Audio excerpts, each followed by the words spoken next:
చికిత్సలో 25% భారీ discount, free doctor consultation, free ultrasound scan, logo launch, Andro max advanced male infertility centre ను కూడా ప్రారంభించారు. Welcome to PD TV.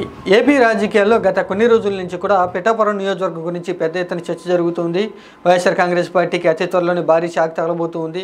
నియోజకవర్గంలో ఉన్నటువంటి వైఎస్ఆర్ కాంగ్రెస్ పార్టీ మాజీ ఎమ్మెల్యే అయినటువంటి పెన్నెం దొరబాబుతో పాటుగా ద్వితీయ శ్రేణి నాయకులైనటువంటి మరికొంతమంది ముఖ్య నాయకులు కూడా వైసీపీ పార్టీని విడిచి జనసేన పార్టీలో చేరబోతున్నారంటూ గత కొన్ని రోజుల నుంచి కూడా పెద్ద ఎత్తున ప్రచారం అయితే జరుగుతుంది.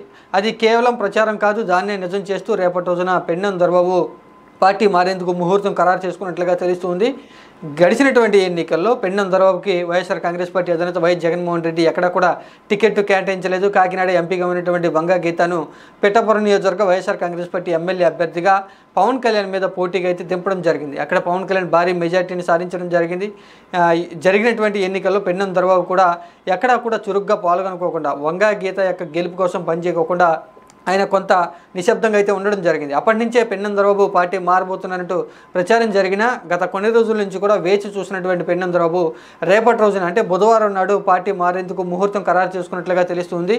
ఇటీవలే ఆయన పుట్టినరోజు సందర్భంగా పార్టీ చెందినటువంటి ముఖ్య కార్యకర్తలతో కూడా ఆయన సమావేశాన్ని ఏర్పాటు చేయడం జరిగింది. తన ముఖ్య అనుచరులతో కూడా పెన్నెం దొరబాబు ఒక చర్చించి కీలక నిర్ణయం తీసుకున్నట్లుగా తెలుస్తుంది. తాను జనసేన పార్టీలో చేరబోతున్నాను అనేటువంటి తన అభిప్రాయాన్ని అయితే ఆయన కార్యకర్తల ముందు, అనుచరుల ముందు వ్యక్తం చేయగా వారందరూ కూడా మీతో పాటు మేము కూడా వైసీపీ పార్టీని విడిచి జనసేన పార్టీలో చేరతామంటూ అంగీకారం అయితే తెలపడం జరిగింది. అయితే తన పుట్టినరోజు వేడుకల సందర్భంగా పెన్నెం దొరబాబు ఎక్కడ కూడా వైఎస్ జగన్మోహన్ రెడ్డి ఫోటో కానీ లేకపోతే వైఎస్ఆర్ కాంగ్రెస్ పార్టీ చెందినటువంటి ఆ పార్టీ గుర్తులు కానీ ఎక్కడ కూడా కనిపించుకోకుండా జాగ్రత్తలు చూసుకున్నటువంటి దొరబాబు బుధవారం నాడు అయితే పార్టీ మారేందుకు రంగం సిద్ధం చేసుకున్నట్లుగా తెలుస్తుంది.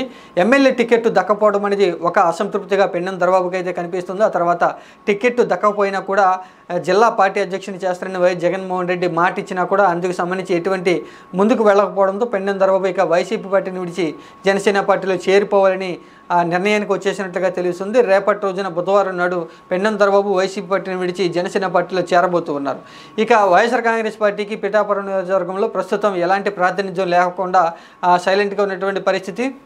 ఎందుకంటే కాకినాడ ఎంపీగా ఉన్నటువంటి వంగా గీత నియోజకవర్గం ఎమ్మెల్యేగా పోటీ చేసి ఓడిపోవడంతో ఆమె కూడా కొంత రాజకీయాలకు దూరంగా ఉంటున్నారు. కేవలం వైఎస్ జగన్మోహన్ రెడ్డితో 1-2 సందర్భాల్లో మీటింగ్ జరిగినటువంటి నేపథ్యంలోనే ఆమె కనిపించడం జరిగింది. పెన్నెం దొరబాబు కూడా ఎక్కడ కూడా వైఎస్ జగన్మోహన్ రెడ్డిని కలిసినటువంటి నేపథ్యం కానీ కలిసినటువంటి ఫోటో ఒకటి కూడా బయటకు రావడంతో పిఠాపురం నియోజకవర్గంలో వైసీపీ పార్టీ ఖాళీ అయిపోయింది అనేటువంటి ఊహాగానాలు కూడా పెద్ద ఎత్తున వినిపిస్తున్నాయి.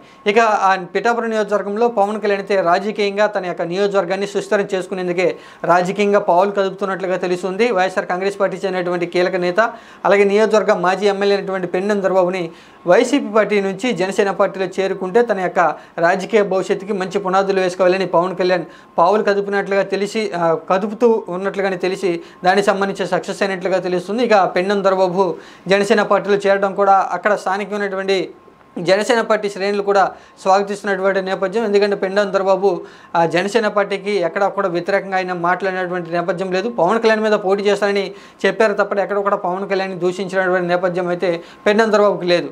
ఇక మంచి పేరు కలిగినటువంటి పెన్నెం దొరబాబుకి నియోజకవర్గంలో జనసేన పార్టీలోకి వస్తే కనుక ఖచ్చితంగా జనసేన పార్టీ కూడా మంచి బలం పెరిగే అవకాశం ఉంది. కాబట్టి పార్టీ శ్రేణులు కూడా స్వాగతిస్తున్నారు. ఎక్కడ కూడా పెన్నెం దొరబాబు వస్తే మేము చేర్చుకొని ఇవ్వము లేదా మేము వ్యతిరేకిస్తున్నామంటూ ఎక్కడో కూడా బయటకు పడకపోవడంతో ఇక రేపటి రోజున పెన్నెం దొరబాబు పార్టీ చెందినటువంటి కొంతమంది ద్వితీయ శ్రేణి నాయకులతో ముఖ్య అనుచరులతో కలిసి భారీగా పార్టీ మారేందుకు రంగం సిద్ధమైనట్లుగా తెలుస్తుంది.